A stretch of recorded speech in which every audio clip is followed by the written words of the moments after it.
Train पटरी से इसलिए उतर रही है कि ट्रेन को देखने वाले लोग पर्याप्त संख्या में नहीं।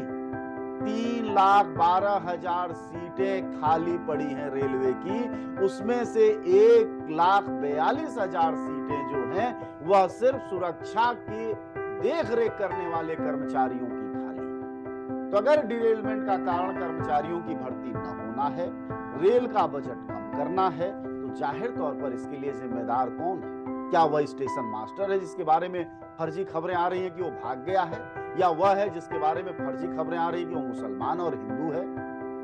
नहीं दोस्तों, इसके लिए दो ही लोग जिम्मेदार हैं। एक है वो वैष्णव साहब जो रोते हुए दिखाई दे रहे हैं, और दूसरे हमारे प्रधानमंत्री महामहिम हैं जो इन दिनों सेंगोल लेकर घूम रहे हैं। नमस्कार दोस्तों, मैं अजय प्रकाश। उड़ीसा रेल दुर्घटना के बाद जैसी की उम्मीद थी, प्रधानमंत्री मोदी और उनके रेल मंत्री डीडी वैष्णव लगातार उसी मोड में है जिस मोड में देश उम्मीद कर रहा था। दावेदारियां हैं, कमेटियां हैं और एक से बढ़कर एक बातें हैं, लेकिन वह जिम्मेदारी नहीं है कि आखिरकार यह गलती किसकी है। 2 जून से लेकर आज सप्ताह भर लगभग बीत चुके हैं, लेकिन अब तक सरकार को यही नहीं पता चल पाया है कि आखिरकार जिम्मेदारी किसकी है। सवाल यह है कि ट्रेन दुर्घटना में हुआ क्या था? क्या सरकार को नहीं पता है कि दोषी कौन है, या कहीं ऐसा तो नहीं कि महामहिम खुद दोषी हैं और वह अपने ऊपर कैसे आरोप लगवाएं, कैसे अपने पदों से इस्तीफा दें, क्योंकि वह तो ईश्वर है। अन्यथा डिरेलमेंट ऐसी कोई बड़ी बात नहीं है जो समझ में ना आए और उसके लिए सीबीआई जांच करानी। भारत सरकार बखूबी जानती है कि डिरेलमेंट क्या होता है, और भारत का हर व्यक्ति जो थोड़ा बहुत भी पढ़ा लिखा है वह भी जानता है कि डिरेलमेंट ट्रेन का क्या होता है। आपको यकीन शायद नहीं होगा, लेकिन यह सच है कि 2017 से लेकर और 2021 के बीच ट्रेन डिरेलमेंट की सबसे ज्यादा घटनाएं हुई हैं। यानी जो भी दुर्घटना रेलवे की हुई है उसका 75% सिर्फ ट्रेन डिरेलमेंट है। यानी ट्रेन अपनी पटरी से उतर जा रही। साहब, ये पटरी से ट्रेन क्यों उतर जा रही है और बालासोर में भी ट्रेन क्यों उतर गई? 300 के करीब यानी 288 लोगों की मौत औपचारिक जानकारी के हिसाब से हो चुकी है। 1,000 के करीब लोग घायल हैं, उनमें से 200 करीब लोग लापता हैं।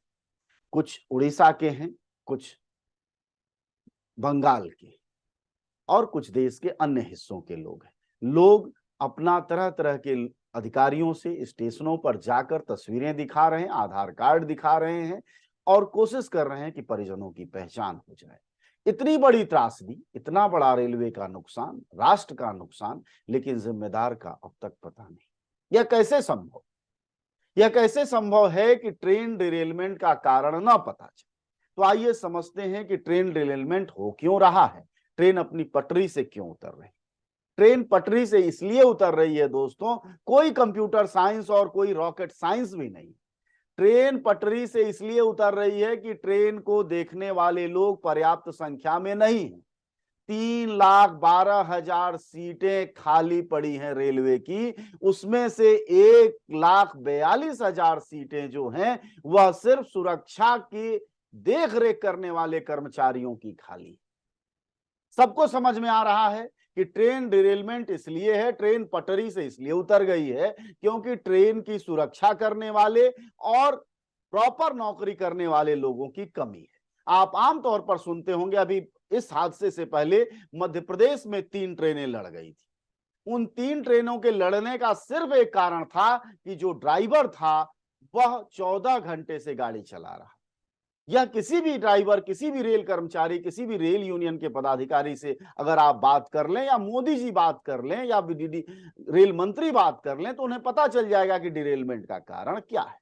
तो अगर डिरेलमेंट का कारण कर्मचारियों की भर्ती न होना है, रेल का बजट कम करना है, तो जाहिर तौर पर इसके लिए जिम्मेदार कौन है? क्या वह स्टेशन मास्टर है जिसके बारे में फर्जी खबरें आ रही हैं कि वो भाग गया है, या वह है जिसके बारे में फर्जी खबरें आ रही हैं कि वो मुसलमान और हिंदू है? नहीं दोस्तों, इसके लिए दो ही लोग जिम्मेदार हैं। एक है वो वैष्णव साहब जो रोते हुए दिखाई दे रहे हैं, और दूसरे हमारे प्रधानमंत्री महामहिम हैं जो इन दिनों सेंगोल लेकर घूम रहे हैं। तीसरा कोई जिम्मेदार नहीं है। सीबीआई जांच करके क्या कर ले? सीबीआई जांच करके क्या बताएगी, क्या साजिश हुई? क्या हम सबको यह मालूम नहीं है? तो इसलिए तमाम टीवी चैनल जो अभी जिम्मेदार खोज रहे हैं, असल में जिम्मेदार का नाम लेने की हिम्मत नहीं है। बहुत सीधा सवाल यह है कि भर्ती करने की जिम्मेदारी किसकी है? क्या स्टेशन मास्टर की है, ड्राइवर की है, या फिर वो टेक्निकल स्टाफ की? अगर स्टाफ नहीं होगा, भर्तियां कम होंगी, तो दिक्कत तो आएगी। कैग की रिपोर्ट जो बताती है, जो भारत सरकार की अपनी स्वतंत्र संस्था है, उस कैग की रिपोर्ट की जो जानकारियां हैं वह भी आश्चर्यचकित करती हैं। आइए कुछ आपको जानकारियां हम साझा करते हैं। स्थिति यह है, सबसे पहले यह जानिए कि इस साल हमारी रेलवे भयंकर मुनाफे में, भयंकर मतलब अब तक की इतनी आमदनी कभी नहीं हुई है। 2.40 लाख करोड़ रुपया आमदनी हुआ है, जो पिछले साल से 25% ज्यादा है। और सबसे बड़ी बात कि रेलवे के जो यात्री हैं उनसे इतना किराया बढ़ाया गया है कि उनसे भी ऐतिहासिक वसूली हुई है। यानी रेलवे आमदनी के मामले में बिल्कुल गदगद है। खुद सरकार कह रही है कि लगभग 99% ऑपरेशनल खर्च वह इस आमदनी से निकाल ले रही है। यानी सब कुछ गुडी गुडी है, सब कुछ अच्छा अच्छा है। फिर भर्ती क्यों नहीं है साहब? फिर ये डिरेलमेंट क्यों है साहब? क्या हर चीज चुनावी मोड में होगा? क्या ये लाशों के बीच चुनाव की तैयारियों का जायजा लिया जाएगा? क्या चुनावी आधार पर घोषणाएं की जाएंगी? क्या नौकरियां उस वक्त दी जाएंगी जब 2024 का चुनाव सिर पर होगा और बड़े से मैदान में 71,000 और 72,000 सर्टिफिकेट बांटे जाएंगे? तब तक लोग मरते रहेंगे।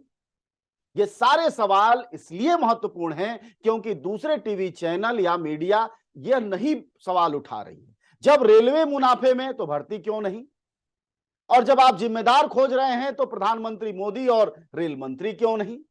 क्या भर्तियां कोई तीसरी ताकत करती है?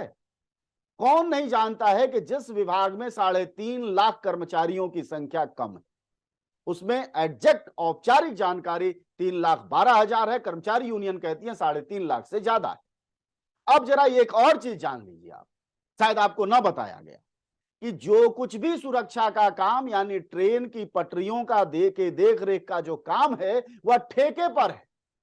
उन ठेके पर काम करने वालों को न्यूनतम मजदूरी जैसी हालत है, 12,000, 15,000, 20,000, और आउटसोर्स किया जाता है। आउटसोर्स क्या होता है? रेलवे के मैक्सिमम काम आउटसोर्स है। आप रेल में यात्रा करते होंगे, आप सफाई देखते होंगे, आप नमकीन, बिस्किट, चिप्स और चाय खरीदते होंगे, हर चीज में आपसे वसूली होती होगी। तो चलिए आप ये तो बर्दाश्त कर लेते हैं क्योंकि राष्ट्र का विकास मोदी जी कर रहे हैं। लेकिन राष्ट्र का विकास का अगर पैसा ट्रेन के डिरेलमेंट में भी ना लगाया जाए और उस पैसे को भी राष्ट्र के विकास में, पता नहीं कौन सा राष्ट्र है और कौन सा विकास है, उसमें लगा दिया जाएगा, तो ये होगा जो हमारे सामने त्रासदी दिखाई दे रही। टीवी चैनल पर इसलिए रोते हुए, कलपते हुए लोग, मुश्किलों में पड़े लोग नहीं दिखाए जा रहे हैं क्योंकि इससे प्रधानमंत्री मोदी की बदनामी है। सवाल यही है कि क्या मोदी की बदनामी, क्या भाजपा की इज्जत, इस तरह की शब्दावलियों में पत्रकारिता होगी और मुद्दे उठाए जाएंगे? तभी तो वो मूल समस्याएं, जिनके घरों के लोग गायब हैं, जिनके परिवारों के लोग गायब हैं, आखिर वह टीवी चैनलों की स्क्रीन पर क्यों नहीं दिखाई दे रहे? और सीबीआई जांच को क्यों इतनी प्राथमिकता दी जा रही है? सीबीआई जांच को लेकर कौन नहीं जानता है कि यह आपराधिक जांच एजेंसी है? यह इस तरह के तकनीकी मामलों में क्या योगदान देने वाली? सिर्फ मीडिया पर कुछ खबरों को बनाए रखने का तरीका है। मोदी जी देश अब जान चुका है और जनता भी इस देश को जान चुकी है बहुत साफ, कि जो करना है वह अगर नहीं करना है तो फिर तो बहुत सारे कुछ करना पड़ेगा, विज्ञापन से लेकर और मीडिया को पटाने तक का। काश आपने वो जगहों को भर दिया होता जो 3,12,000 खाली हैं। सिक्योरिटी में काम करने वाले या उसकी देख रेख के रखने वाले लोग जो 1,42,000 हैं, वो पद भी खाली हैं। तो जाहिर तौर पर यह दिन नहीं देखने पड़ते और इसके लिए आपको दूसरे कहीं नहीं जाना पड़ता, बल्कि आप ही की एजेंसी कैग ने जो रिपोर्ट जारी की है वह बताती है कि सारी दुर्घटनाएं, रेल दुर्घटनाएं डिरेलमेंट हैं, और डिरेलमेंट का सबसे बड़ा अगर कोई कारण है तो वह है कर्मचारियों की कमी और आउटसोर्सिंग। आउटसोर्सिंग मतलब परमानेंट कर्मचारी रखने की जगह आप ठेका पर, पट्टा पर, कैजुअल पर कर्मचारी रखते हैं, कम तनख्वाह देते हैं, जिससे कि वह कर्मचारी न तो काम कर पाते हैं पूरा, और उनको काम के घंटे से ज्यादा घंटे काम कराए जाते हैं। लेकिन जिंदगी तो जिंदगी है लोगों की, आखिर चली ही गई। तो ये बहस जरूरी है कि इस देश में रेलवे जैसी संस्था पर अगर भर्तियां नहीं होंगी तो ये 303,000 भी बदल सकता है दोस्तों। इसलिए राष्ट्र के विकास से ज्यादा जरूरी है देश के अंदर का विकास। ये जो राष्ट्र का विकास हवाई चलता रहता है, उसी का परिणाम है कि रेलवे की यह दुर्गति।